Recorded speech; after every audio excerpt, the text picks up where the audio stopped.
আব্দুল কাদের জিলানী রহমতুল্লাহি আলাইহির কাছে এক মুরিদ কয়, হুজুর কি পীর সাহেব হইলেন? কয় কি হইছে? কয় একটু আগে দেখে আসলাম একজন মানুষ আকাশে উঠতেছে। ওস কি কেডা? কয় হিন্দু এক ব্রাহ্মণ আকাশে উঠতেছে। আব্দুল কাদের জিলানী কয় এটা তার মেসমেরিজম, এটা তার সাধনা আর কিছু না, এটা কেরামতি না। কেরামতি আর সাধনা এক নয়, সাধনা কখনো কেরামতির কাছে আসে না। দেখবি? কয় দেখতে চাই।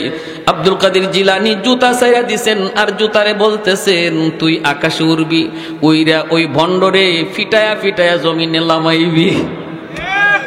কি ভাই, জুতা ছাড়ছেন বলে ওই দেখো কেরামতির পাওয়ার আর বন্ডামির পাওয়ার। একটু দেখো, বন্ড আকাশে উড়ে আর আব্দুল কাদের জিলানীর জুতায় যায় ফিটাইতে ফিটাইতে জমিনে লামায়। এজন্য অবাক কিছু দেখলে, অবাক কিছু শুনলেই কারোর প্রতি দুর্বল হওয়া যাবে না। আগে বুঝতে হবে সে খাঁটি না ভণ্ড। কেমনে বুঝবো? কয় আলেমের কাছ থেকে জানবো। কার কাছ থেকে জানবো? নিজে নিজে না, আলেমের কাছ থেকে, উলামায়ে কেরামের কাছ থেকে। আলাইকুম বিমুজালাসাতিল উলামা ওয়া ইস্তিমাই কালামিল হুকামা فإن الله تعالى يحيي القلب الميت بنور الحكمة كما يحيي الأرض الميتة بوابل المطر। নবী বলেন শেষ জামানায় ইমানের ডাকাত বহুরূপী ইমানের ডাকাত তোমার পিছনে পিছনে ঘুরবে। তোমার লেবাস পরে পরে ইমানের ডাকাত তোমার পিছনে ঘুরবে। তোমার আত্মীয় সেজে ইমানের ডাকাত তোমার পিছনে ঘুরবে। কারণ একজন মুমিনের সবচেয়ে বড় দৌলত হলো দৌলতে ইমান। ওই দৌলতে ইমান যদি তোমার বাঁচাইতে হয়, নবী বলেন একা একা হাঁটবা না, নিজেরে পণ্ডিত মনে করবা না। আমার কাছে বাংলা কোরআন শরীফ আছে, আমার কাছে বাংলা হাদিস আছে, আমি কেন ইমাম সাহেবের কাছে যাব, আমি কেন হুজুরের কাছে যাব, এমনটা মনে করে একা একা হাঁটবা না, নিজেরে পণ্ডিত মনে করবা না।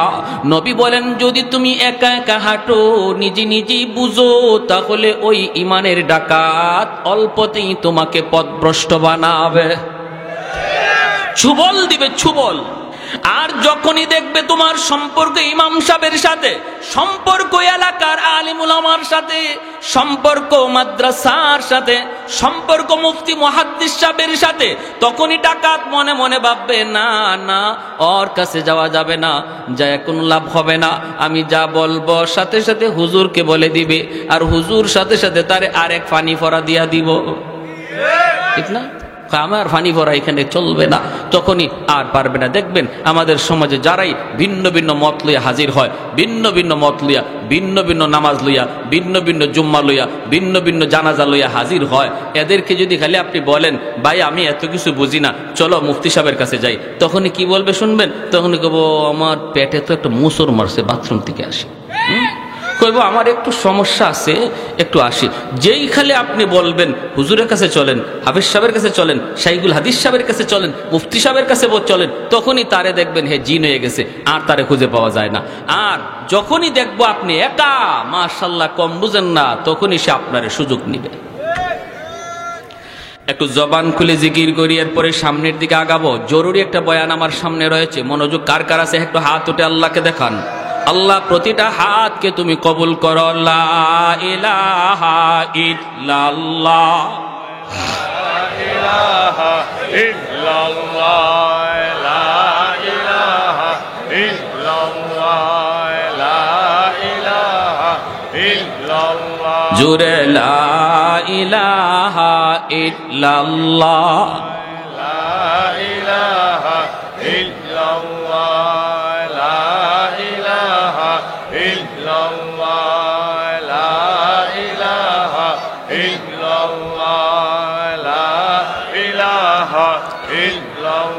লা ইলাহা ইল্লাল্লাহু মুহাম্মাদুর রাসূলুল্লাহ। একটু জোরে সুরে বলি সাল্লাল্লাহু আলাইহি ওয়াসাল্লাম। আল্লাহ পাক বলেন বন্ধু আপনি জানায় দিন যারা আমি আল্লাহকে পেতে চায় তারা যেন আপনার অনুসরণ করে, আপনার তাবেদারি করে। যদি ওরা আপনার অনুসরণ করেই জীবনটারে চালায়, তখন আমাকে তালাশ করে বের করা লাগবে না, বরং আমি আল্লাহ তারে তালাশ করে বের করে নিব। প্রসঙ্গ চলছে মহব্বতের। আল্লাহ কথা বলছেন ইত্তেবার। ভালো করে শুনবেন, উলামায়ে কেরাম যারা আছেন তারা বুঝতেছেন, আপনারাও একটু বুঝবেন।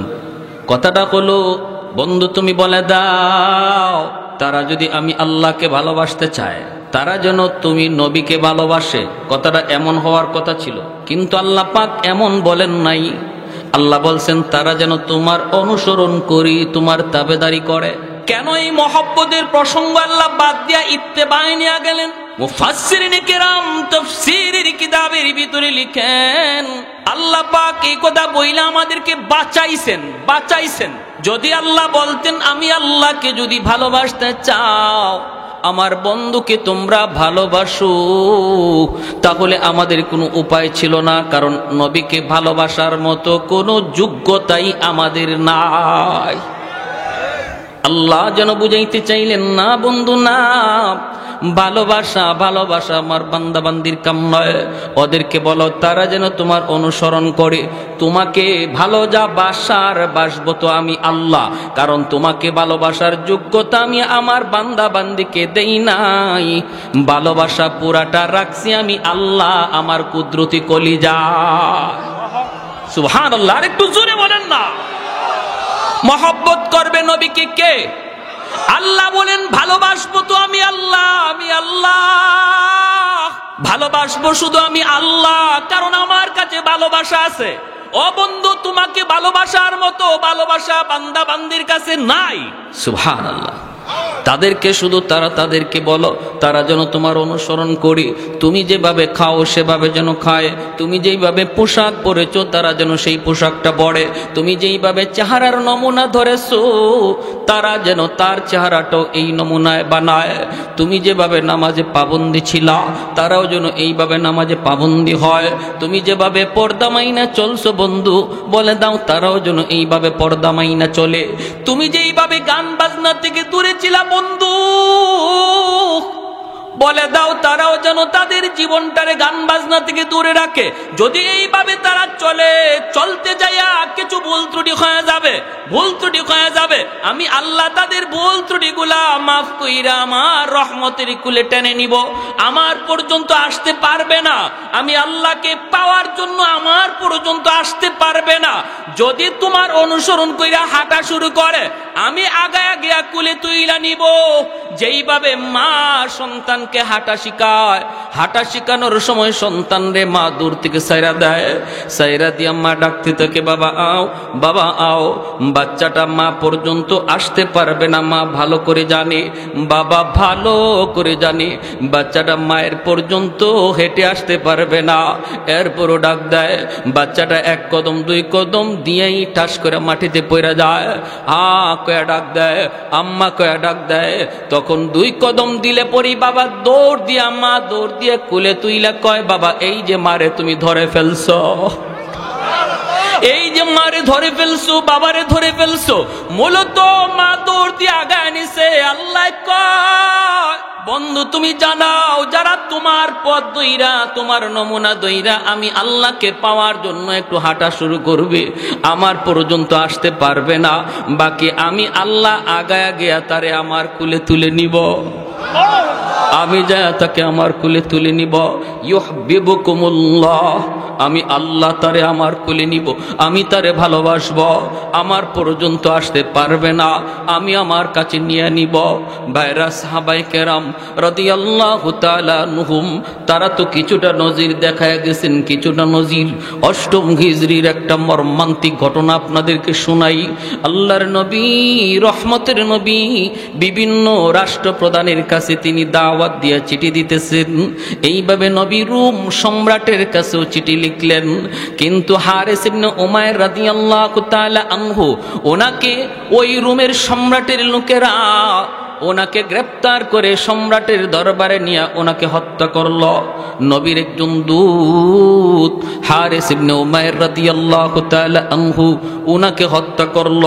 হাতগুলি কেটে দিল, পা কেটে দিল, চোখ উপড়ে ফেলল, চিঠিটা টুকরা টুকরা কইরা নিজের পায়ের তলে ফেলে দিল, অথচ এই চিঠির মধ্যে আমার নবীর নাম লেখা ছিল। নবীর নাম লেখা ছিল মুহাম্মাদুর রাসূলুল্লাহ।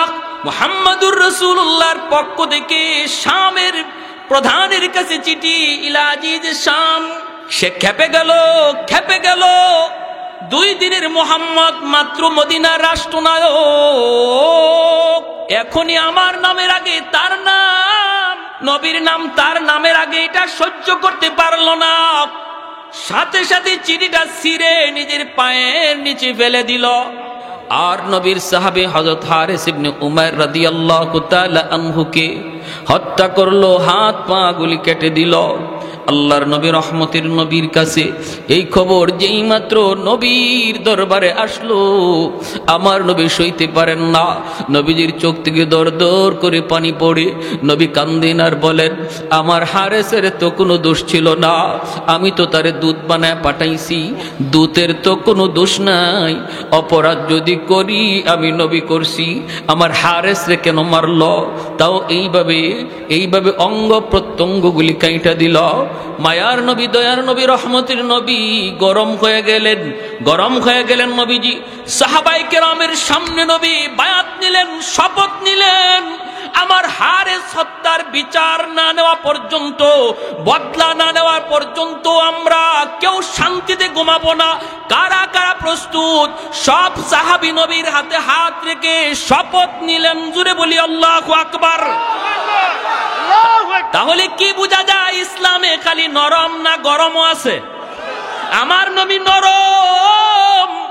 গরম হয়ে গেলেন। আল্লাহ বলেন ইসলাম হলো নরমের জায়গায় নরম, গরমের জায়গায় গরম।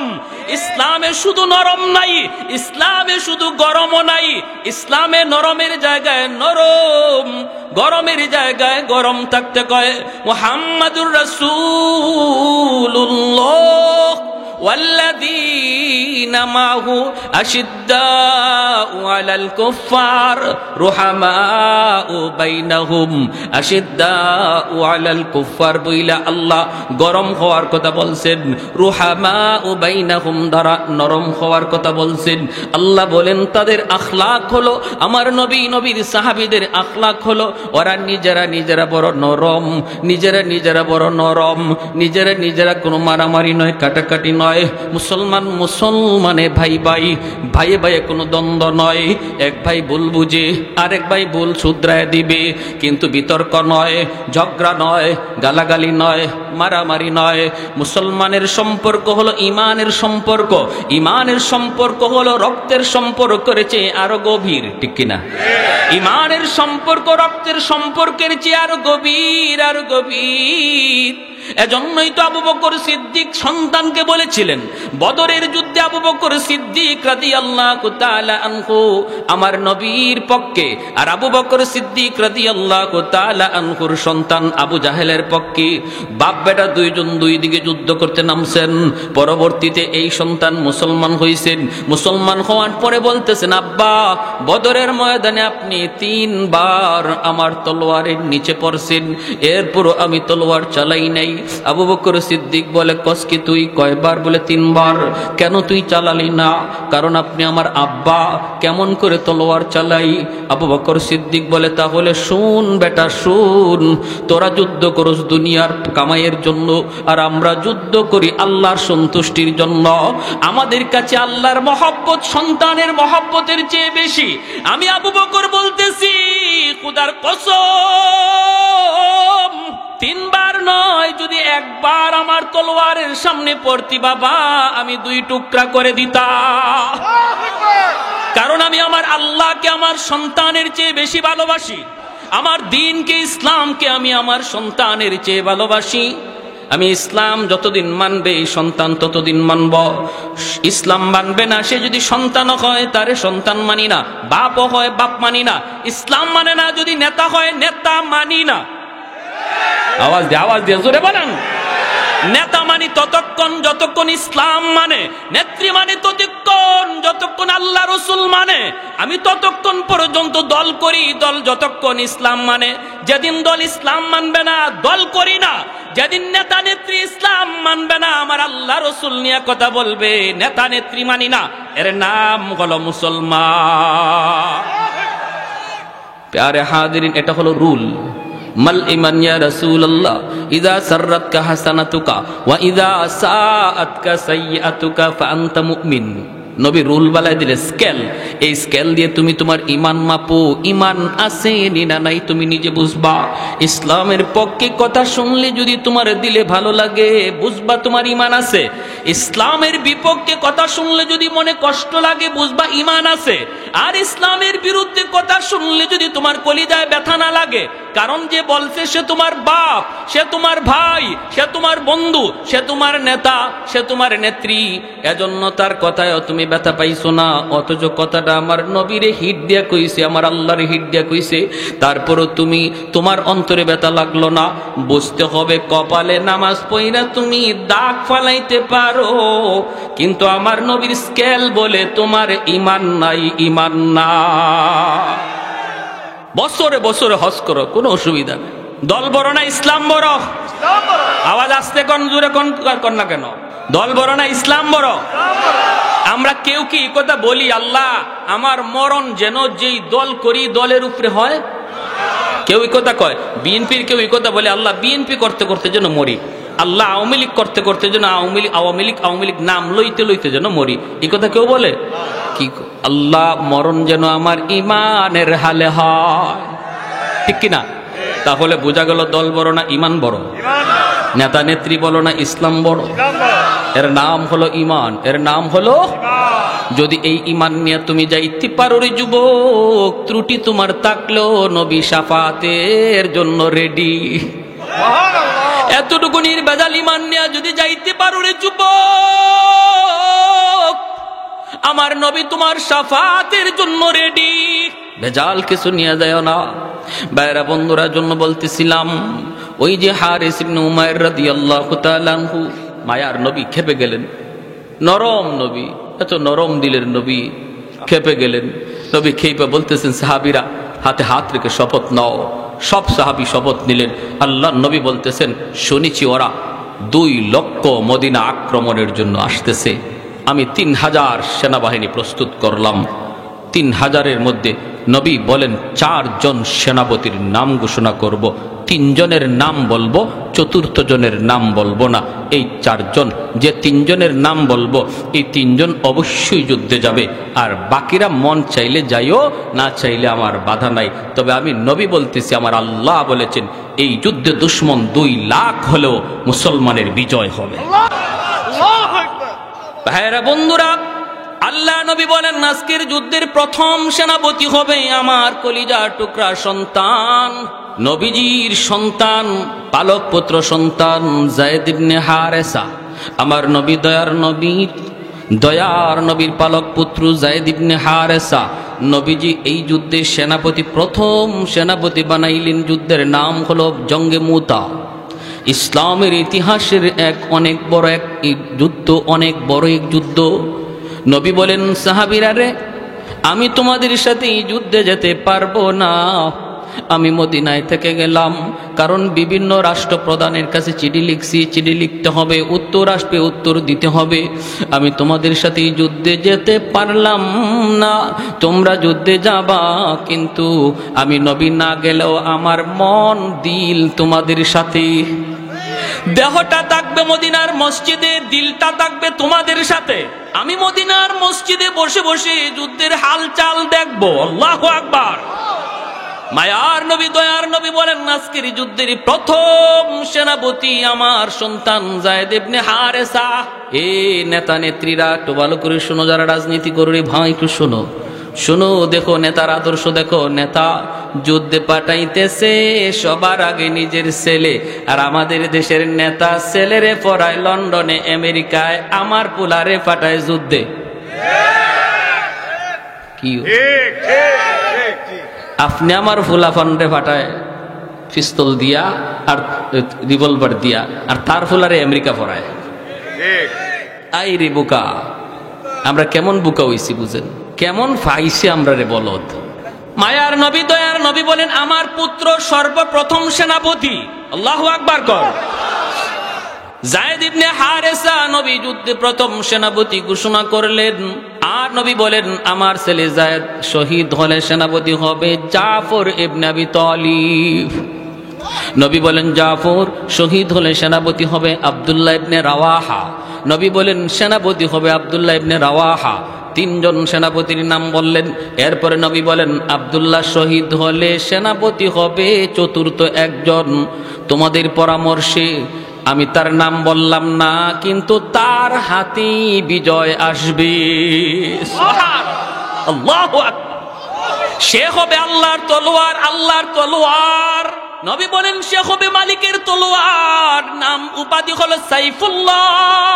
প্রথম তিনজন সেনাপতির নাম নবী ঘোষণা কইরা নবী শহীদ শব্দ লাগায় দিলেন।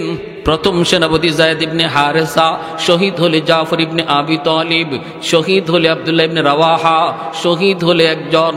তাহলে তিনজন শহীদ, তিনজন প্রথম সেনাপতি, তিনজন প্রথম কাতারের সেনাপতির নামের সাথে নবী শহীদ শব্দ যোগ কইরা নবী কদার ইঙ্গিত দিয়ে দিলেন, এই তিনজন আজকের যুদ্ধে তারা শহীদ হয়ে যাবে।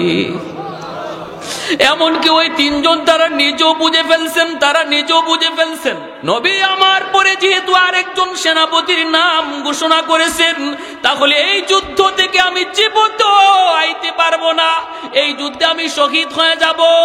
আমার পরে নবী আরেকজন সেনাপতির নাম ঘোষণা করেছেন, যার পরে আরেকজন সেনাপতির নাম ঘোষণা করেছেন। তিনি বুঝে গেছেন এই যুদ্ধে তিনি শহীদ হয়ে যাবেন। এরপরে মায়ার নবী, দয়ার নবী বলতেছেন, যাও পরিবারের কাছ থেকে বিদায় নিয়ে আসো। আমার নবী রহমতের নবী, মায়ার নবীও জানেন আজকের যুদ্ধে তার কলিজার টুকরা সন্তান যায়েদ ইবনে হারেসাকেও নবী চিরদিনের জন্য হারাইবে। যায়েদ ইবনে হারেসা কার কাছ থেকে বিদায় নিবে? কেউ তো নাই, মদিনায় কেউ নাই। যায়েদ ইবনে হারেসার মদিনায় আপন বলতে কেউ নাই, আছেন শুধু আমার মায়ার নবী আর একটা ছেলে, যেই ছেলের নাম হলো উসামা। বয়স হলো মাত্র 13 বৎসর। যায়েদ ইবনে হারেসার বাড়ি তো মক্কা মদিনা নয়, বাড়ি তো হলো ইয়ামেন।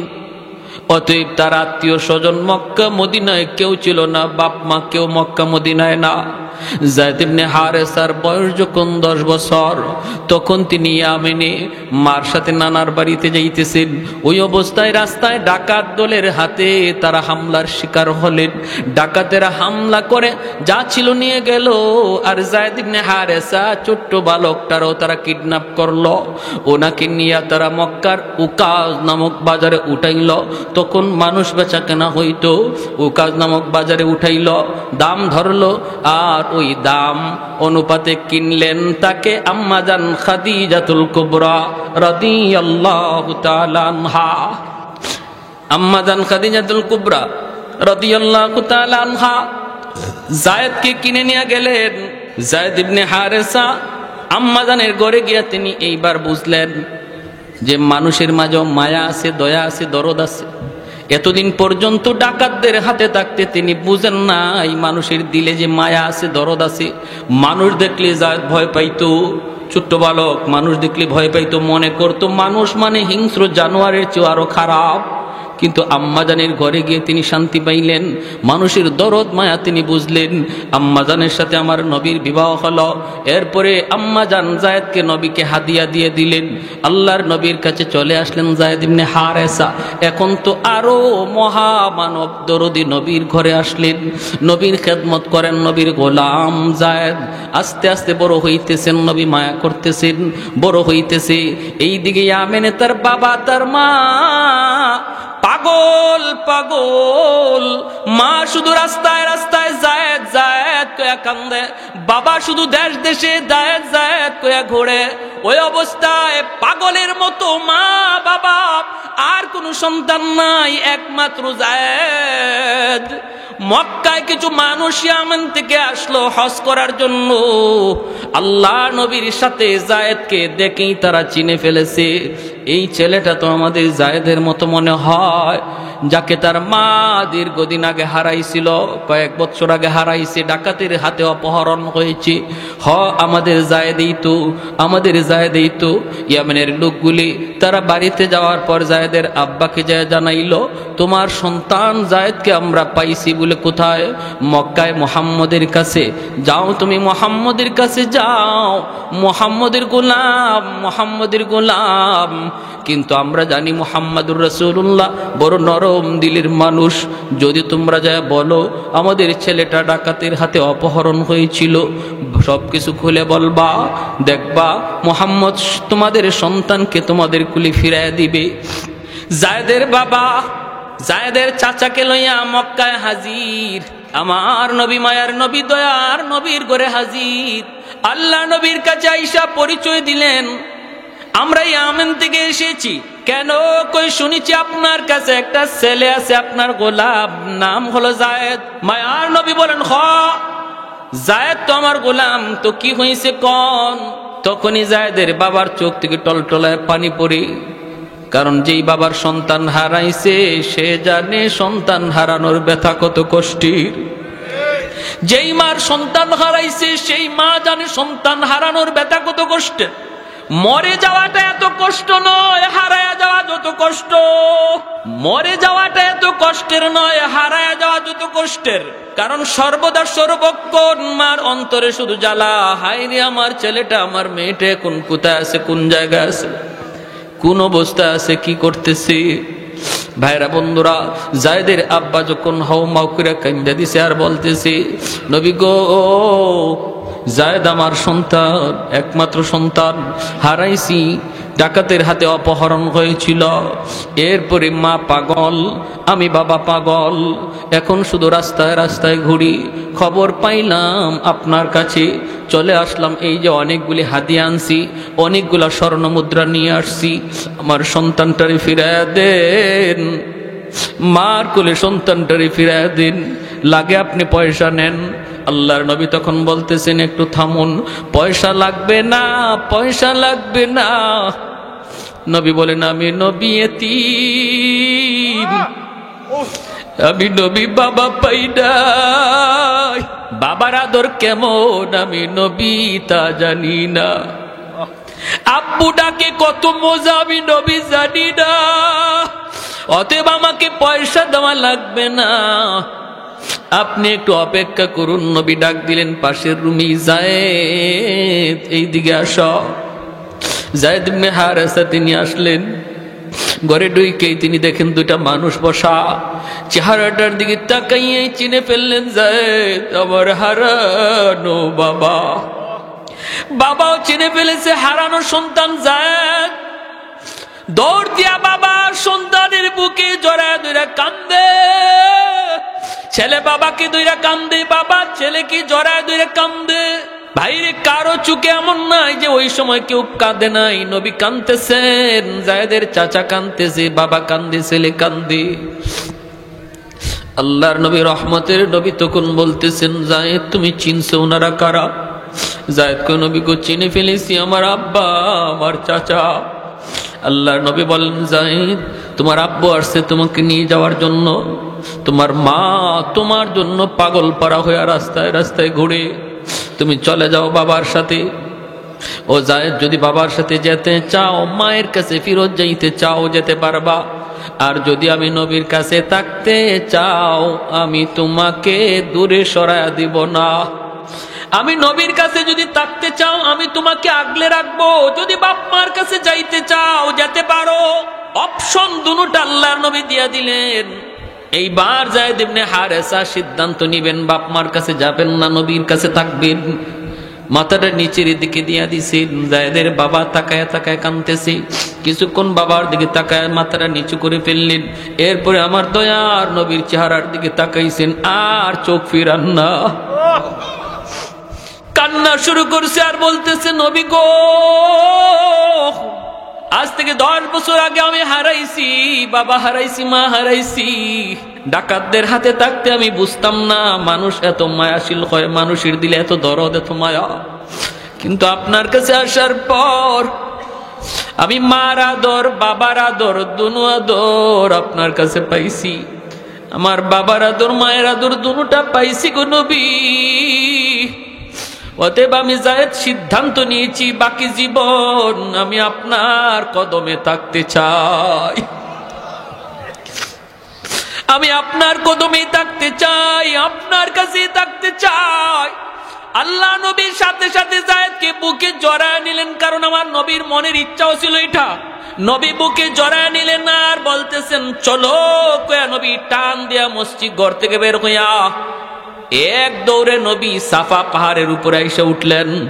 ওইটা নবী আরবের মানুষকে, মক্কার মানুষকে নাইকে বলেন, এরে মক্কার মানুষ দেখো, শুনো শুনো, এতদিন পর্যন্ত তোমরা জানতা যায়েদ আমার গোলাম, আজ তোমাদেরকে সাক্ষী রেখে বললাম যায়েদ আজকে থেকে আজাদ। এতদিন পর্যন্ত তোমরা জানতা যায়েদ আমার গোলাম, আজ থেকে যায়েদ শুধু গোলাম নয়, যেই যায়েদ মা পাইয়া বাবা পাইয়া বাপ মার কাছে যায় না, আমি নবীর কাছে থাকে, আজ থেকে যায়েদ হলো আমার সন্তান। আর একটু জোরে সুবহানাল্লাহ। कौनैने मुख्तार खुदा तुमको बनाया, उम्मत का निगाहबान खुदा तुमको बनाया, तकबीर में कलमा में नमाजों में यज़ा में है नाम इलाही से मिला नाम मोहम्मद, है नाम इलाही से मिला नाम मोहम्मद। महबूब ने कहा सल्ली अला नाम मोहम्मद, आको की जिया दिल की जिला नाम मोहम्मद, आको की जिया दिल की जिला नाम मोहम्मद। फरमाते ही आदम को मुझे खुल्द तरी में लकहा हुआ तू बाबे मिला नाम मोहम्मद, लकहा हुआ तू बाबे मिला नाम मोहम्मद। একটু জোরে সুরে আল্লাহু আকবার। ওই যায়েদ ইবনে হারেসাকে মায়ার নবী যুদ্ধের প্রথম সেনাপতি বানাইলেন। কোন যুদ্ধের প্রথম সেনাপতি বানাইলেন ভাইরা আমার। এরপরে হইল কি, নবী বলতেছেন দ্বিতীয় নম্বর, যায়েদ ইবনে হারেসা নবীর কাছ থেকে বিদায় নিলেন। নবীজির কাছ থেকে বিদায় নিয়ে এইবার আল্লাহর নবীর কাছ থেকে বিদায় নিয়ে ছেলের উসামার কাছে গেলেন। যাইয়া উসামার কাছে যাইয়া বলতেছেন, 13 বৎসরের বালক উসামা ডাক দিয়া বলতেছেন, বাবা এই দুনিয়ায় তুমি ছাড়া আর নবী ছাড়া কেউ নাই, নবীর কাছ থেকে বিদায় নিয়েছি, বাবা তুমি বাবাকে বিদায় দাও। 13 বছরের বালকের কাছ থেকে তিনি বিদায় নিতেছেন। উসামা কাঁদতেছেন আর বাবা বলতেছে, বাবারে যদি কোনোদিন বাবার কথা ইয়াদ হয়, শামের রাস্তার আশেপাশে বাবার কবর খুঁজে নিও। সাহাবায়ে কেরাম কিভাবে নিজের কবরগুলা কোথায় বানাইছেন, সোয়া লক্ষ সাহাবী বিদায় খোঁজের বাসন, অথচ 10,000 সাহাবীর লাশ, 10,000 সাহাবীর কবর মক্কা মদিনায় পাওয়া যায়। 1 লক্ষের উপরে সাহাবায়ে কেরামের কবর নিজের দেশে নাই, পৃথিবীর দিক দিগন্তে পড়ে আছে। ভাইরা বন্ধুরা, ছেলেকে বাবা বলতেছে, বাবা ছোট্ট ছেলেকে বলতেছে, বাবা কোনোদিন যদি বাবার কথা ইয়াদ হয়, শামের রাস্তার আশেপাশে বাবার কবর খুঁজে নিও, কারণ বাবা জানে এই যুদ্ধ থেকে বাবা জীবিত ফিরবে না, কারণ নামের শেষে নবী শহীদ শব্দ লাগায় দিছে। জাফর ইবনে আবি তালিব বিদায় নিতে বাড়িতে গেলেন, যা দেখেন বিবি কোরআন তিলাওয়াত করেন। ছোট্ট 2টা বালক, মোহাম্মদ আব্দুল্লাহ 4 বছর 6 বছরের 2টা বালক মার পাশে বসে বসে নিরিবিলি মার কোরআন তেলাওয়াত শুনতেছে। জাফর ইবনে আবি তালিব পাশে যায় দাঁড়ায় বলতেছে, বিবি গো একটু সময়ের জন্য কোরআন তেলাওয়াত বন্ধ করো গো বিবি। বিবি বন্ধ করছে। এরপরে তিনি বলেন, বিবি নবী আমাকে আজকের যুদ্ধের 2 নম্বর সেনাপতি ঘোষণা করেছেন, বিবি গো বিদায় দাও, হয়তো আর কোনোদিন দেখা হবে না, আল্লাহর তৈরি জান্নাতে তোমার সাথে আল্লাহ সাক্ষাৎ করাবে। ও বিবি আমি শহীদ হয়ে গেলে আমার 2টা এতিম বাচ্চারে লালন পালন কইরো, আমার দুইটি এতিম বাচ্চা তোমার আমানতে দিয়ে গেলাম, তাদের লালন পালন কইর। তখনই বিবি বুঝে গেছে। বিবি কয়, স্বামী গ, যুদ্ধে যাইতেছো যাও, কিন্তু আমি নবীর জবানে শুনেছি যুদ্ধে যাওয়ার আগে দোয়া করলে আল্লাহর দরবারে দোয়া কবুল হয়। আমি একটু দোয়া করব, তুমি শুধু আমার সাথে আমিন আমিন বলবা। জাফর ইবনে আবি তালিব বলে, ঠিক আছে তুমি মুনাজাত করো। বিবি হাত উঠাইছেন মুনাজাতের জন্য। প্রথম নম্বর দোয়াটাই করছেন, আল্লাহ আজকের যুদ্ধে তুমি মুসলমানদের বিজয় দান করিও। জাফর ইবনে আবি তালিব বলেন আমিন। বিবি সাহেব দোয়া করে, স্বামী আমিন বলে। সুবহানাল্লাহ, জোরে কোন। এ মুসলমানের ঘর কিভাবে সাজাইবা একটু খেয়াল করো রে যুবক। ও মুসলমান, ঘরটা কেমন করে সাজাইবা একটু খেয়াল করো। আজকে স্বামী নামাজ পড়ে, স্ত্রী নামাজ পড়ে না। আজকে বাবা নামাজ পড়ে, সন্তান নামাজ পড়ে না। এমন আসেনি না নাই? জোরে কর। না না, দেখো আমার নবীর যুগের ইতিহাস দেখো। বিবি যদি ফজরের সময় আগে উঠছে, স্বামীকে আগে তারপরে ঘুম থেকে জাগাইছে। স্বামী যদি আগে উঠছে, বিবিকে ঘুম থেকে জাগাইছে। বাবা যদি উঠছে, সন্তানকে ঘুম থেকে জাগাইছে। কিন্তু আজকে আমরা কি, আমি আমাকে বাঁচার জন্য পাগল, কিন্তু সন্তানের ফিকির নাই, পরিবারের ফিকির নাই।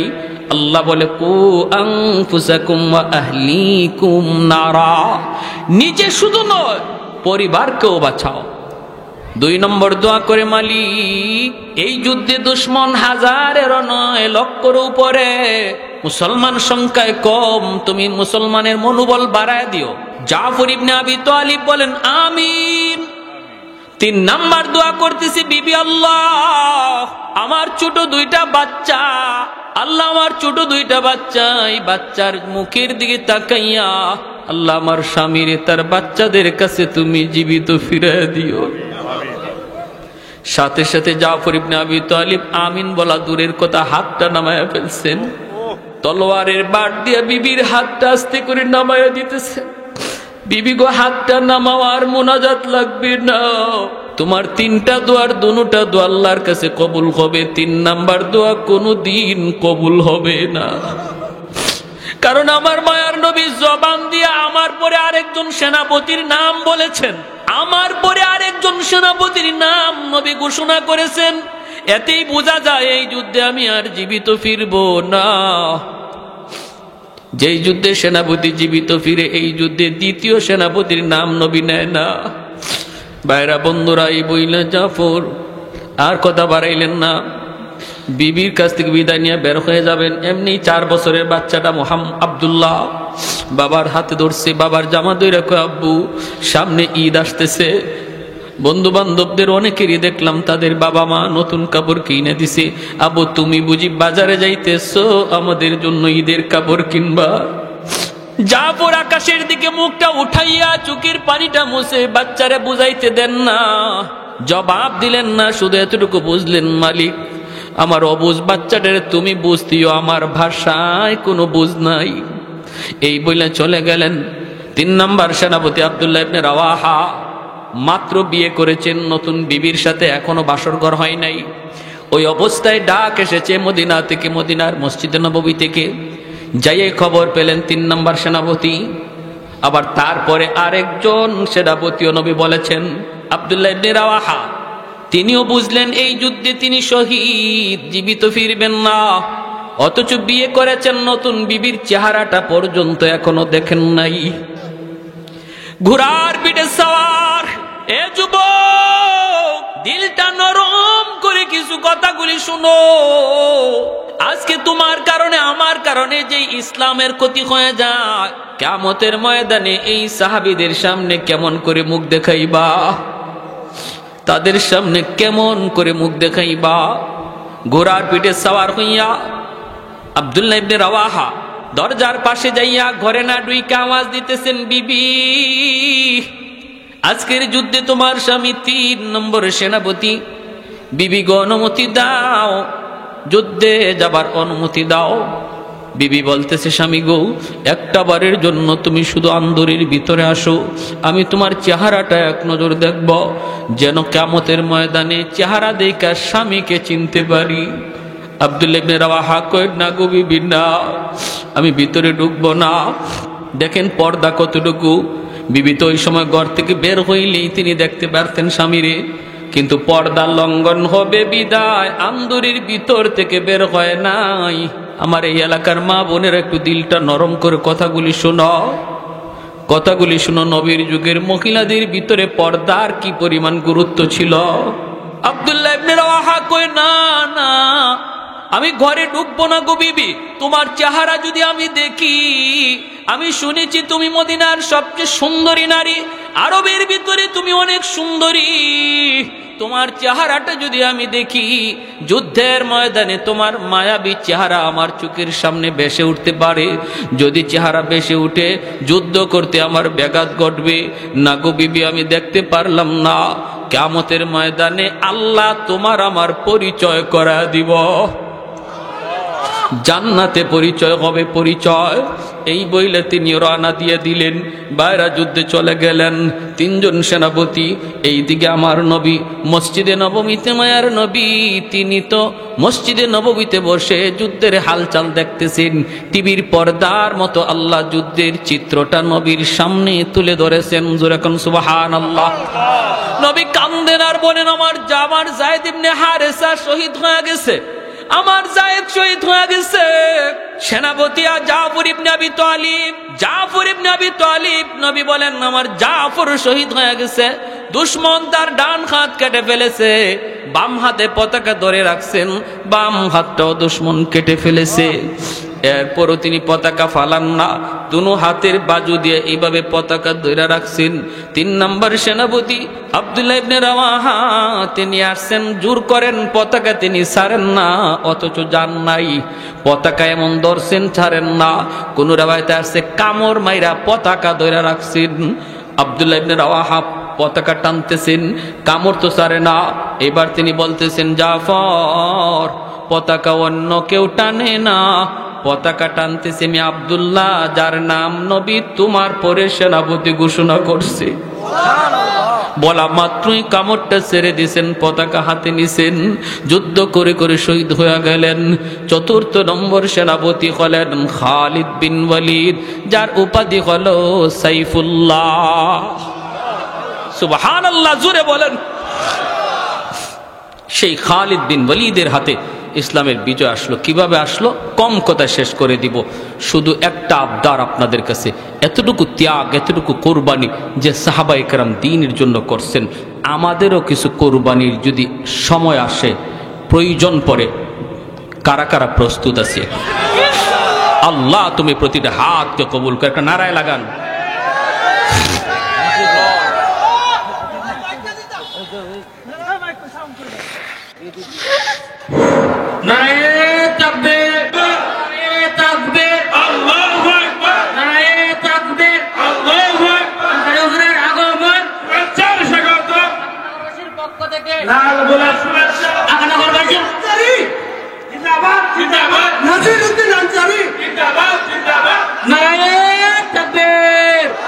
আলহামদুলিল্লাহ। আমার ভাইরা ভালো করে শুনেন, রাখেন, আমি বলতেছি শুনেন, ভালো করে শুনেন। ইসলামের জন্য, দ্বীনের জন্য সাহাবায়ে কেরামের যে কোরবানির ইতিহাস আমরা শুনলাম, দিলের মধ্যে চোট লাগছে না লাগছে না? ভাইরা আমার, আজ আমাদের কারো অবহেলার কারণে যদি ইসলামের কোনো ক্ষতি হয়, সে জাফর ইবনে আবি তালিব, আব্দুল্লাহ ইবনে রাওয়াহা, হারিস, যায়েদ ইবনে হারেসার সামনে কিয়ামতের ময়দানে আমাকে জবাব দেওয়া লাগবে। ঠিক কিনা? জোরে বলেন, জবাব দেওয়া লাগবে। উলামায়ে কেরাম কখনো খামোখাই রাগ করে না, গুসা করে না। উলামায়ে কেরাম কখনো অযথাই ময়দানে নামে না। উলামায়ে কেরাম নবীর হাদিস পড়ানোতে নিয়ে আসছে, উলামায়ে কেরাম দ্বীনের কাজে ব্যস্ত আছে, উলামায়ে কেরাম দ্বীন নিয়ে ব্যস্ত। কিন্তু যদি কখনো উলামায়ে কেরাম ময়দানে নামে, বুঝতে হবে এটা সবার ইমানি দায়িত্ব। আরে হাজিরিন, আমরা বলি তোমরা তোমাদের দায়িত্ব চালাও, তোমরা তোমাদের পদে আসো, আমাদের কোনো মাথা ব্যথা নাই। তুমি মেজর মেজরগিরি করো, তুমি ডাক্তার ডাক্তারি করো, তুমি ইঞ্জিনিয়ার ইঞ্জিনিয়ারি করো, তোমাদের বিষয় নিয়ে আমাদের কোনো মাথা ব্যথা নাই। কোনো আলেম মেজরের সাথে টক্কর দিতে যায় না, কোনো ডাক্তারের সাথে কোনো আলেম ডাক্তারি বিদ্যা নিয়ে তর্কতে যায় না, কোনো ইঞ্জিনিয়ারের সাথে কোনো আলেম টক্করে যায় না। তুমি কেন আলেমদের সাথে টক্কর দিতে আসো?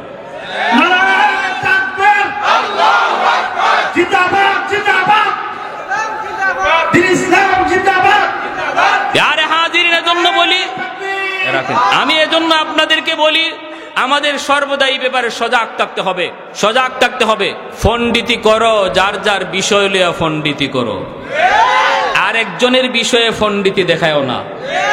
এটা অনধিকার চর্চা, অনধিকার চর্চা। আর আমরা উলামায়ে কেরাম যারা আছি, আমরা যারা উলামায়ে কেরাম ভক্ত আছি, আপনাদের কাছে আমার অনুরোধ, আমাদের মাঝে দ্বন্দ্ব যেন না থাকে, দূরত্ব যেন না থাকে। সামান্য কিছু ভুল ত্রুটি, সামান্য কিছু বিভেদ, এটাকে বড় আকারে না করি। কারণ আজকে আমাদের ভিতরে, আলেমদের ভিতরে কোনো ওয়ায়েজের বিরুদ্ধে কথা বলতে যায়, যদি আমরা সেটা পাবলিক প্লেসে বলি, তখন নাস্তিকরা সুযোগ পায়, ঠিক কিনা জোরে কোন? ইসলাম বিরোধীরা সুযোগ পায়। কে বিদাতি, কে কওমি, কে ওয়াহাবি, কে আলিয়া, কে লম্বা টুপি, কে গোল টুপি, এই সমস্ত জিনিস বাদ দেন আল্লাহর দোহাই। কারণ সমস্ত দুশ্মন এক, আমরা কেন এক হতে পারবো না? আওয়াজ দিয়া বলেন ঠিক কিনা? ছোটখাটো বিষয় নিয়ে আমরা একজনে আরেকজনের মন্দ বলি, আর অন্যদিকে দুশ্মন হাসে, দুশ্মন হাসে। দুশ্মনের হাসি খোরাক বন্ধ করুন, দুশ্মনদের হাসির খোরাক বন্ধ করুন। এখনো সময় আছে, বোঝার চেষ্টা করুন। রুহামা উবাইনাহুম, আল্লাহ বলে নিজেদের ভিতরে রহম করো, নিজেদের ভিতরে দয়া করো, নিজেদের ভিতরে ছাড় দেওয়ার মন মানসিকতা তৈরি করো। না, এক ভাই ভুল বলেছে, সেটাকে শুধরানোর ব্যবস্থা রয়েছে। সাধারণ মানুষের সামনে কটাক্ষ নয়, গালি নয়, ফতুয়াবাজি নয়, বন্ধ করো সব ফতুয়াবাজি। এক প্ল্যাটফর্মে চলে আসো। বাংলাদেশ ইসলামী জাগরণের সম্ভাবনাময় এক দেশ। এখনো যদি উলামায়ে কেরাম এক হয়ে যায় আর আলেম বক্ত পাবলিক এক হয়ে যায়, মাথা তোলার সাহস কোনো বেঈমানের নাই।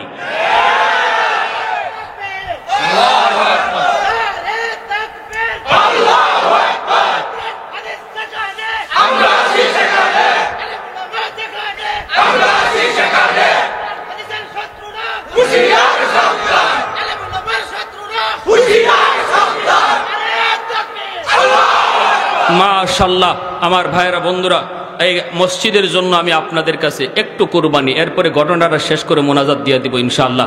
মসজিদের জন্য কিছু চাওয়া হয়েছে, আল্লাহর ঘর মসজিদের জন্য। আর হবে না এখন, বলেন মসজিদের জন্য কি কি কি কি লাগবে এটা কোন? মসজিদের জন্য নালানাকুনান্না মিনাল খাসিরিন রব্বিরহামহুমা কামা রব্বায়ানি সগীরা রব্বিরহামহুমা কামা রব্বায়ানা সগীরা। রব্বুল আলামিন, একটু মায়ার নজরে, কুদরতি নজরে একটু তাকায় দেখো, তোমার বান্দারা বসে বসে তোমার কথা, তোমার হাবিবের কথা, সাহাবায়ে কেরামের কথা শুনতেছে। আমলখানা যদি পছন্দনীয় হয়, এর উসিলায় আমাদের জীবনের সব গুনাহ খাতাগুলি মাফ করিয়া দাও। আয় আল্লাহ, যারা হাত বাড়াইছি মালিক, জানি না গো মালিক, কার হায়াত কতদিন দুনিয়ায় বাকি আছে। কত যুবক ঘর থেকে বের হয় আর ঘরে ফিরে না, কত বাবা সন্তানের কাছ থেকে হাসি মুখে ঘর থেকে বের হয়ে যায় আর সন্তানের কাছে ফিরে আসে না। ও মালিক, জানি না আমাদের হায়াত কতদিন কিভাবে তুমি রাখছো। আল্লাহ, বেনামাজি বানায়া তুমি কাউকে মরণ দিও না গো আল্লাহ। কাটি দিলে তওবা করলাম। আল্লাহ, আমাদের সবাইকে পাক্কা নামাজি দিনদার বানায়া দাও। এই এলাকার প্রতিটা যুবককে পাক্কা নামাজি দিনদার বানাও। আয় আল্লাহ, ঘরে ঘরে কোরআন তেলাওয়াতের আমল চালু কইরা দাও। মা বোনদেরকে পর্দানিশীন দিনদার বানায় দাও। আল্লাহ, যারা হাত বাড়াইছি মালিক, জানি না আমার মতো কার জানি মা দুঃখিনী দুনিয়ায় নাই। যার মা নাই সে জানে মা কত বড় নিয়ামত, যার বাবা নাই সে জানে বাবা কত বড় দৌলত। যার মা আছে গো মালিক, ঘরে গিয়া আম্মা কইয়া ডাক দেয়, মা দরজা কইলা দেয়। আমার মতো যার মা নাই, আজকে মাসকে মাস, বছরকে বছর মা কইয়া ডাক দিতে পারি না। গভীর রাত মাহফিল শেষ হলে পরে মা ফোন দিত, বাজান এখন কোথায় আছো? আল্লাহ, আর কেউ এইভাবে অপেক্ষা করে না। গভীর রাতে যাও, দেখতাম মার রুমের এখনো লাইট জ্বলে। ও মালিক, এখনো কত মা সন্তান শহর থেকে রওনা দিছে, শোনার পরে মা দুঃখিনী ঘুমায় না, সারাটা রাত জায়গা জায়গা সন্তানের অপেক্ষা করে। সবাই ঘুমায় গেল, মা ঘুমাইতে পারে না। এমনও মা যারা হারাইছে গো আল্লাহ, কবরে আযাব দিও না, আযাব দিও না। মারে তুমি কবরে মাইরো না। যে মা 10 মাস 10 দিন পেটে রাখলো, শীতের দিনে প্রস্রাব করে বিছানা ভিজায় দিছি, মা ভিজা বিছানায় শুইয়া আমাকে বুকে রাইখা রাতটা কাটায় দিছি। কত রাত মার পেটে তাইকা লাথি মারছি, মা সারা রাত বুয়া বুয়া কান্দে কান্দে কাটাইছে। খাইতেছে মা, আমি পেটে লাথি মারছি, পেটে শুয়া পেটে তাইকা মার খানা বন্ধ হয়ে গেছে, পাশে রুবাইয়া কাঁদবে। আব্বা জিকে, কি গো তুমি খাইলা না কেন, চলে আসছো, কি হইছে? তখনও মা বাবারে কয় না, তোমার সন্তান আমারে লাথি মারছে। চোখের পানিটা ফেলে কয়, কিছু হয় নাই, তুমি যাও। এমন সন্তান আজকে চোখের পানি জড়াইয়া তোমার দরবারে কান্দে গো মালিক। মারে তুমি কবরে মাইরো না, আযাব দিও না। আল্লাহ তোমার হাবিব বলেছে, সন্তানের চোখের পানির উসিলায় তুমি বাপ মার কবরের আযাব মাফ করো। একটু মায়ের নজরে তাকাও। ওই আগানগর মাহফিলে কত যুবক, কত সন্তান চোখের পানিটা জড়ায় জড়ায় মাল লাগি কাঁদতেছে। ও মাওলাই কারীম, যেই বাবা খাইতে বসছে আমি পাশে যায় দাঁড়াই, বাবা নিজের মুখের লোকমা আমার মুখে তুইলা দিছে। বাবা ঘর বানায় দিয়া গেল, আমার মাথার উপরে লাইট জ্বলে, ফ্যান ঘুরে, কিন্তু বাবা যেই ঘরে শুয়ে আছে আলো নাই, বাতাস নাই, কীট পতঙ্গের ঘর, সাপ বিচ্ছুর ঘর, একাকী থাকার ঘর, অন্ধকার ঘর। আল্লাহ বাবা মার কবরে তুমি জান্নাতি আলো বাতাসের ব্যবস্থা করে দিও। ও মালিক, বাপ মার জন্য আমাদেরকে দুনিয়াতে কান্দাও, আমাদের আম্মা আব্বারে কবরে কান্দাইও না। আম্মা আব্বারে কবরে কান্দাই। কত সন্তান মার কবরে পার দিয়ে চইলা যায়, একটু মার কথা ইয়াদ করে না। বাবার কবরে পাশ দিয়ে চইলা যায়, ছেলেটা চইলা যায়, একটু ইয়াদ করে না। বাপ মা কবরে শুয়ে শুয়ে কষ্ট পায়। আল্লাহ মেহেরবানি করে বাপ মার কথা বেশি বেশি ইয়াদ করার তৌফিক দাও। আল্লাহ নামাজের বাইরে সর্ব জায়গায় আমাদের জবানে আল্লাহ তোমার শিখানো দোয়া জারি করে দিও। রব্বির হামহুমা কামা রাব্বায়ানি সগীরা। আদরের দাদা দাদি নানা নানি শ্বশুর শাশুড়ি বিবি বাচ্চা ভাই বোন কত মায়ার মানুষগুলি নিজের হাতে কবরে রাখছি গো মালিক, যাদের হাসি মুখের চেহারা এখনো চোখের সামনে ভাসে, যারা একদিন এই ঘরে ঘুমাইতো, এই রাস্তা দিয়ে হাঁটতো, এই মসজিদে সেজদা দিত, তারা আজ কোথায় গেল, কোথায় রইল, কিভাবে রইল?